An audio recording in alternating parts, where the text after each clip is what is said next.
Hi, everyone. Welcome to your Southern California Home Advocate Report with your Southern California Home Advocate, Mayra Galvez. How are you, Mayra? Hey Lee, I'm doing great. How about yourself? Fantastic. Thank you for asking.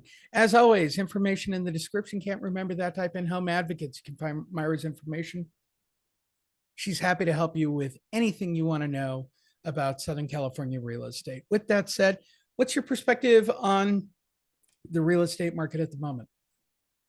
Here in the Valley, we have so much diversity. There's places like even, for example, Northridge, where the west side of Northridge says home prices are just below the east side of Northridge. And then we have Granada Hills, which is slightly a little bit higher. The average list price is around 928,000 compared to like the LA County average, it's around 890, so just above. However, prices are starting to kind of, what's the word, maybe stabilize. People are starting to list their prices at the market or even below the market, and sellers are being a little bit more flexible with the way they finance and with lenders. So we're starting to see a lot of more flexibility. So I'm just interested to see what's going to happen. It seems that things are going a lot faster this time around than compared to like in '06. Absolutely. With fluctuating interest rates, how are buyers responding for you out in the valley? Well, it's definitely taking a lot longer to close the deal. It's getting stuck in the underwriting stages, mostly because it's harder to get qualified for the loan. It's harder. It's taking longer because that debt to income ratio, many people are in debt and there's not a lot of people that have saved up. And those people that are able and willing to buy at the current rates and prices at the moment are being kind of delayed because the lenders are requiring a lot more and they're being a lot more strict with their lending processes. However, I am seeing a lot of like buy down rates, and like I said, just sellers being a little bit more flexible with that.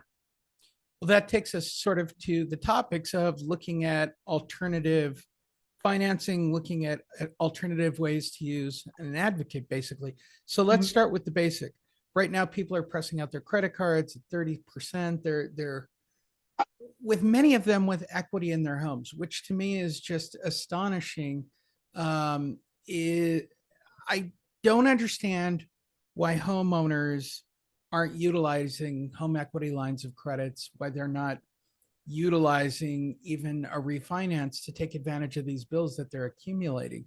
What's your perspective on that? I think it just depends that specific situation. I think a lot of uh, sellers are confused, and confused minds either say no or just wait and see what happens.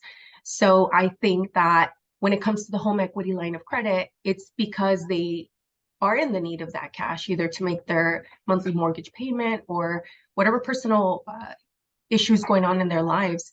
I think it's important to analyze the future of, their goals to see where they want to be ultimately in a year, 2, 3 years down the road. And that's where we come in to help you create a strategy that is aligned with your ultimate goals.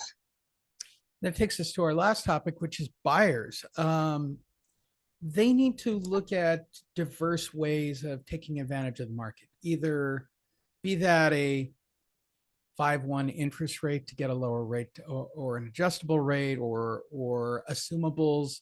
Are buyers open to anything beyond the 30-year fixed?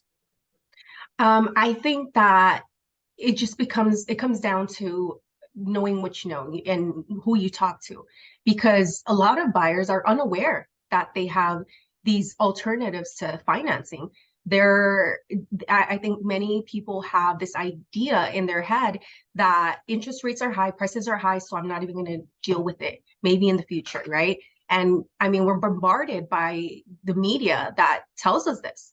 So I think it's important to talk to a home advocate like myself, or whoever you feel comfortable talking to, and get that knowledge, get that education so that you are aware of the programs that are available to you.